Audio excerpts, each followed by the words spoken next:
नमस्कार, दिन भर की बड़ी खबरों में आपका स्वागत है। मैं हूं आपके साथ अंशिता। आज इस बुलेटिन में बात होगी संसद के मानसून सत्र पर विपक्ष के बड़े प्लान की, जंतर मंतर पर तेज होते आंदोलन की। जानेंगे हरियाणा में क्यों 52 दिनों से चल रहा है आंदोलन, चढ़ावा चोरी पर कैसे घिरता जा रहा है राम मंदिर ट्रस्ट। देखेंगे भरत तिवारी मुठभेड़ पर जेडीयू ने कैसे बढ़ा दी बीजेपी की परेशानी। लेकिन इनकाउंटर उनका गलत हुआ, जिसको मैं बार बार कह रहा हूँ। और बुलेटिन के आखिर में बात मोदी राज में कमजोर पड़ते भारत के पासपोर्ट की। लेकिन दिन भर की तमाम बड़ी खबरों से पहले एक नजर आज की सुर्खियों पर।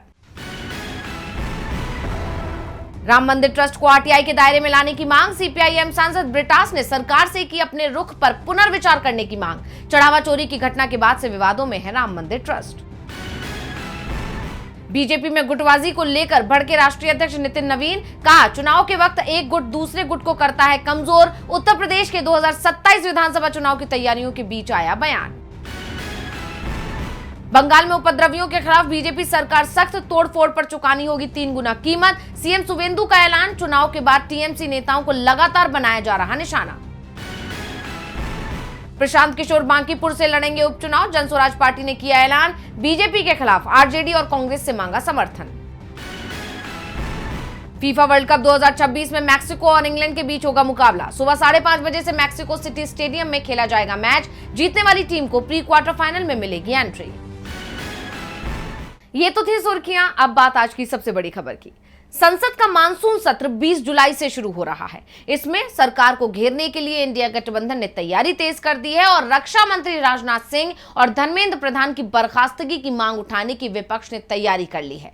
चंदा चोरी, चढ़ावा चोरी, वोट चोरी, पेपर चोरी और यहां तक कि विपक्षी दलों के सांसद और विधायकों को चोरी का मामला भी उठाया जाएगा। तो कैसे संसद सत्र में मचने वाला है बवाल, देखिए ये रिपोर्ट। संसद के मानसून सत्र में इस बार मोदी सरकार बुरी तरह से घिरने वाली है। इंडिया गठबंधन की तरफ से सरकार को घेरने का काम शुरू हो गया है। 20 जुलाई से ये सत्र शुरू होगा और इस बार भी संकेत मिल रहे हैं कि मोदी सरकार लोकसभा और विधानसभा सीटों को बढ़ाने के लिए सीमांकन विधेयक लेकर आएगी। विपक्ष ने एक बार फिर मोदी सरकार को संसद में हराने की तैयारी शुरू कर दी है। इसकी झलक भी मिल चुकी है जब सीजेआई के नाम विपक्षी दलों ने चिट्ठी लिखी जिसमें चुनाव प्रक्रिया पर सवाल उठाए गए। उस चिट्ठी का समर्थन पूरे इंडिया गठबंधन ने किया है। डीएमके, जिस पर बीजेपी डोरे डालने की कोशिश कर रही थी, वो इंडिया गठबंधन के साथ मजबूती से खड़ी दिखाई दी, जिसके बाद ये साफ हो गया कि अगर मोदी सरकार सीमांकन बिल लेकर आएगी तो एक बार फिर मात खाएगी। टीएमसी सांसद कीर्ति आजाद ने तो यहां तक कह दिया है कि 2/3 बहुमत जुटाने के लिए बीजेपी हर हथकंडा अपनाएगी, लेकिन वो 2/3 सांसद यानी 362 सांसदों का समर्थन नहीं जोड़ पाएंगे। हम संसद में उन्हें एक बार फिर हराएंगे। वैसे उम्मीद इस बात की है कि हार के डर से बीजेपी सीमांकन विधेयक को संसद में लेकर ही नहीं आएगी। इस बीच ये खबर भी सामने आ रही है कि संसद सत्र से ठीक पहले यानी 19 जुलाई को कांग्रेस संसदीय दल की नेता सोनिया गांधी ने इंडिया गठबंधन की बैठक बुलाई है। इस बैठक में सरकार के खिलाफ रणनीति तैयार की जाएगी। जिन मुद्दों पर सरकार को घेरने की तैयारी है उसमें पेपर लीक का मामला सबसे ऊपर है। सीबीएसई बोर्ड परीक्षाओं में धांधली और नीट मेडिकल प्रवेश परीक्षा में पेपर लीक पर सरकार को घेरा जाएगा। सदन में इस मुद्दे को लोकसभा में नेता विपक्ष राहुल गांधी उठा सकते हैं। वो पेपर चोरी के मुद्दे पर देश भर में पहले से ही छात्रों की गूंज के नाम से अभियान चला रहे हैं। विपक्ष पेपर चोरी के मामले में धर्मेंद्र प्रधान के इस्तीफे की मांग कर रहा है। इसके अलावा राम मंदिर में चढ़ावा चोरी का मुद्दा भी विपक्ष संसद में उठाने की तैयारी में है। ग्रामीण रोजगार योजना यानी मनरेगा को खत्म करने और ऑपरेशन सिंदूर के दौरान सैनिकों की शहादत पर रक्षा मंत्री राजनाथ सिंह का झूठ, इन मुद्दों को भी संसद में उठाया जाएगा। राजनाथ सिंह के खिलाफ कांग्रेस महासचिव केसी वेणुगोपाल विशेषाधिकार हनन का नोटिस भी दे चुके हैं। विपक्ष इस मुद्दे पर संसद में बहस की मांग भी करेगा। विपक्षी सांसदों का कहना है कि रक्षा मंत्री ने संसद में झूठ बोला और कहा कि ऑपरेशन सिंदूर के दौरान किसी सैनिक की जान नहीं गई, लेकिन 1 साल बाद वो कबूल करते हैं कि 6 सैनिकों की जान गई थी। विपक्ष इस मुद्दे को छोड़ने के लिए तैयार नहीं है। इसके अलावा संसद सत्र से पहले भी बहुत कुछ देखने को मिल सकता है। खास तौर पर लोकसभा स्पीकर ओम बिरला टीएमसी के 20 और शिवसेना यूबीटी के 6 बागी सांसदों को लेकर फैसला सुना सकते हैं। ममता बनर्जी और उद्धव ठाकरे की तरफ से बागी सांसदों की सदस्यता रद्द करने की मांग की गई है। लोकसभा स्पीकर की तरफ से संकेत दिए जा रहे हैं कि संसद सत्र शुरू होने से पहले वो इस मामले में फैसला सुना देंगे। ऐसे में ओम बिरला के फैसले पर भी सबकी निगाहें टिकी रहेंगी और ये भी तय है कि लोकसभा स्पीकर जिसके खिलाफ फैसला देंगे वो उस फैसले को सुप्रीम कोर्ट में चुनौती देगा। यानी इस बार संसद के अंदर ही नहीं बल्कि सुप्रीम कोर्ट में भी सियासी जंग लड़ी जाएगी। विपक्ष के पास सरकार को घेरने के लिए कई मुद्दे हैं और सरकार के पास इसका एक ही जवाब है, संसद को ठप कर देना, जो पहले भी देखने को मिलता रहा है। जब विपक्ष के सवालों से बचने के लिए सत्ता पक्ष ही संसद में हंगामा मचाकर उसे ठप कर देता है। लेकिन सरकार की मुश्किलें सिर्फ संसद में ही नहीं दिखेंगी बल्कि सड़क पर भी ये दिखाई दे रही हैं। जंतर मंतर पर धर्मेंद्र प्रधान के इस्तीफे की मांग को लेकर चल रहा प्रदर्शन और तेज हो गया है। प्रदर्शन में आज क्या हो रहा है, खास देखिए रिपोर्ट। मोदी सरकार के खिलाफ दिल्ली के जंतर मंतर पर बड़ा आंदोलन खड़ा हो गया है। शिक्षा मंत्री धर्मेंद्र प्रधान के इस्तीफे की मांग के साथ शुरू हुआ ये प्रदर्शन अब बहुआयामी रूप लेता जा रहा है।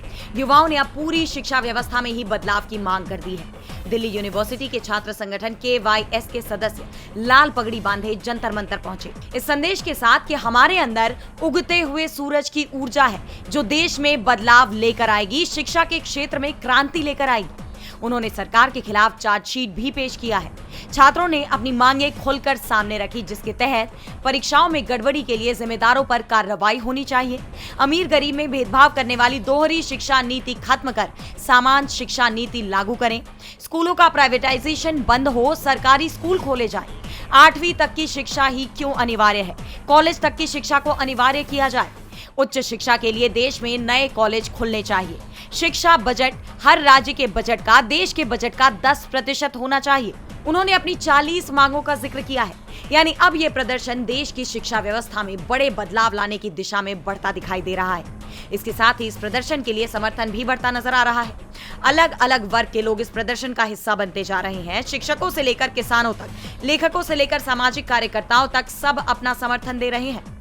इसी कड़ी में रिया थापा नामक छात्रा, जिसने नीट परीक्षा लीक होने पर खुद की ही जान ले ली, उसके पिता भी प्रदर्शन स्थल पर पहुंचे। इस दौरान बहुत ही भावुक अपील करते हुए उन्होंने कहा कि मैं यहाँ इसलिए आया हूँ क्योंकि जो मेरी बेटी रिया के साथ हुआ वो किसी और बच्चे के साथ ना हो।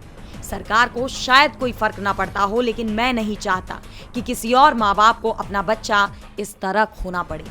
यानी एक पिता जिसने अपनी बेटी खो दी है, इस व्यवस्था के खिलाफ अब वो लड़ रहा है ताकि किसी और परिवार को वैसा दर्द न सहना पड़े।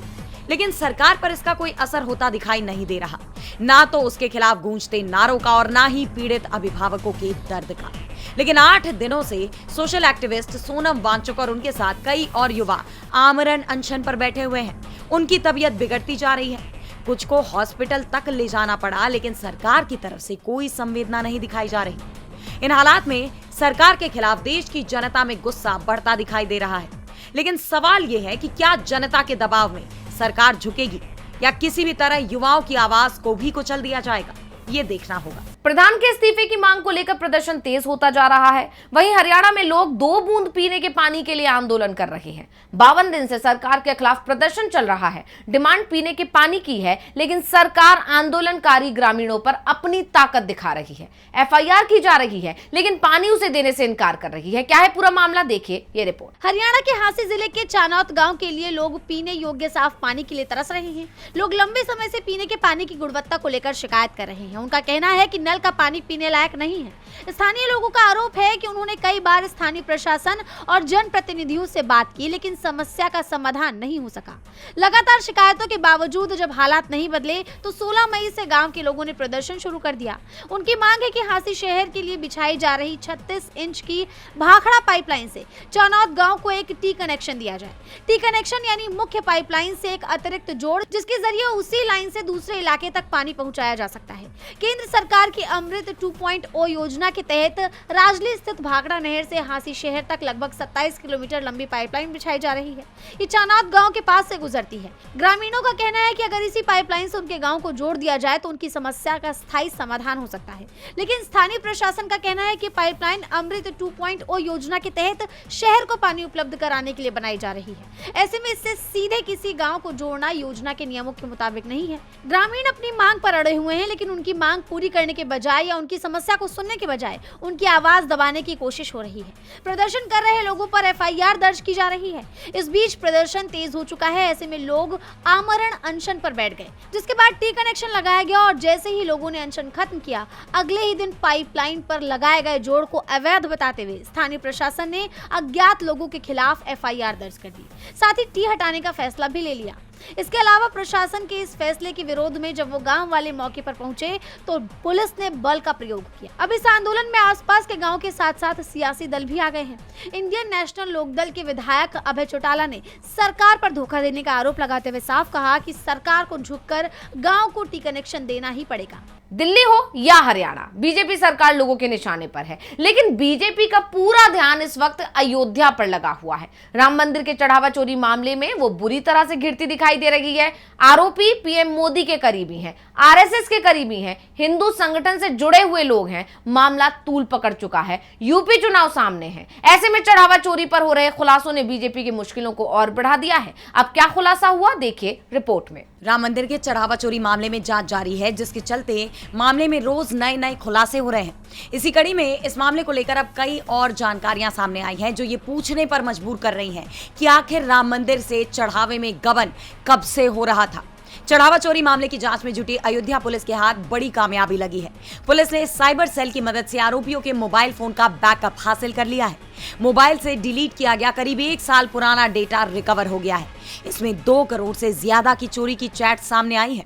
मिली जानकारी के मुताबिक रिकवर हुए मोबाइल डेटा से 2 करोड़ रुपए से ज्यादा की कथित चोरी से जुड़े सुराग मिले हैं।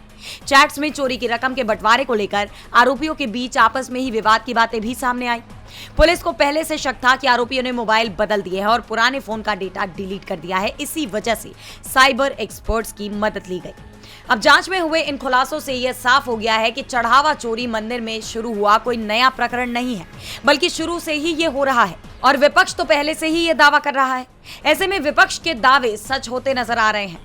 वहीं राम मंदिर मामले में बीजेपी, आरएसएस और विश्व हिंदू परिषद से जुड़े लोगों पर सीधे आरोप लग रहे हैं और अब पहली बार इस पूरे मामले पर संघ प्रमुख मोहन भागवत ने चुप्पी तोड़ी है।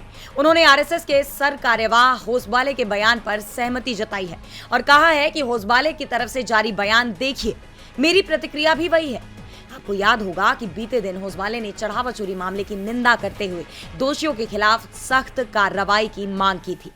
अब भले ही भागवत ने मीडिया के सवाल करने पर दबाव में आकर प्रतिक्रिया दे दी हो, लेकिन उन्होंने सीधे तौर पर कुछ नहीं कहा। ऐसे में सवाल ये उठ रहे हैं कि एक तरफ इतनी बड़ी चोरी हो गई और दूसरी तरफ भागवत हिंदुत्व की बात करते नजर आते हैं, वो एक बयान देने से भी क्यों बच रहे हैं। वहीं राम मंदिर ट्रस्ट ने इस पूरे विवाद के बीच 6 जुलाई को एक बैठक बुलाई है, जिसमें कई मुद्दों का जिक्र होगा। अब देखना यह होगा कि इस बैठक में क्या कुछ निकल कर आता है। राम मंदिर में चढ़ावा चोरी का मामला बीजेपी की मुश्किल बढ़ा रहा है। वहीं बिहार में भरत तिवारी की जान लेने के मामले में भी बीजेपी की मुश्किलें बढ़ती दिखाई दे रही हैं। जेडीयू नेता और सम्राट चौधरी की सरकार में मंत्री अशोक चौधरी ने पुलिस के दावों की पोल खोल कर रख दी है। देखिए रिपोर्ट। बिहार में पुलिस मुठभेड़ के दौरान भरत तिवारी की जान जाने का मामला लगातार तूल पकड़ता जा रहा है। इस पूरे मामले में बिहार पुलिस और सरकार पर गंभीर आरोप लग रहे हैं। लोगों का कहना है कि मुठभेड़ में साजिशन भरत की जान ली गई है। अभी तक विपक्ष भी इस मामले में सम्राट सरकार को घेर रहा था और इस पूरे प्रकरण को गलत बता रहा था और अब सरकार के नेता मंत्री भी विपक्ष के बोल बोलते हुए दिखाई दे रहे हैं। सम्राट कैबिनेट में मंत्री और जेडीयू के वरिष्ठ नेता अशोक चौधरी ने भरत तिवारी के पैतृक गांव बिलौटी पहुंचकर श्रद्धांजलि दी। इस दौरान मंत्री ने खुद अपनी ही सरकार के तहत हुए इस मुठभेड़ पर गंभीर सवाल उठाए हैं। उन्होंने साफ कहा कि भरत तिवारी के साथ गलत हुआ, लेकिन किसी भी तरह से आपको पदाधिकारियों को डराने धमकाने का तो एक लेकिन इनकाउंटर उनका गलत हुआ, जिसको मैं बार बार कह रहा हूँ। भरत तिवारी मांग ने मुठभेड़ में शामिल पुलिस अधिकारी की गिरफ्तारी की मांग करते हुए हड़ताल शुरू कर दी है। भरत तिवारी की मां का साफ कहना है कि हमें सुरक्षा दो, दोषी पुलिस अफसरों की गिरफ्तारी हो। भरत के परिवार का कहना है कि जब तक जगदीशपुर डीएसपी राजेश शर्मा, शाहपुर थाने के एसएचओ राजेश कुमार मलाकार, एसआई अंकित आर्यन और एसटीएफ जवान अक्षय कुमार की गिरफ्तारी नहीं हो जाती तब तक। वहीं अब इस पूरे मामले में अशोक चौधरी की एंट्री से मामला सियासी रूप ले चुका है।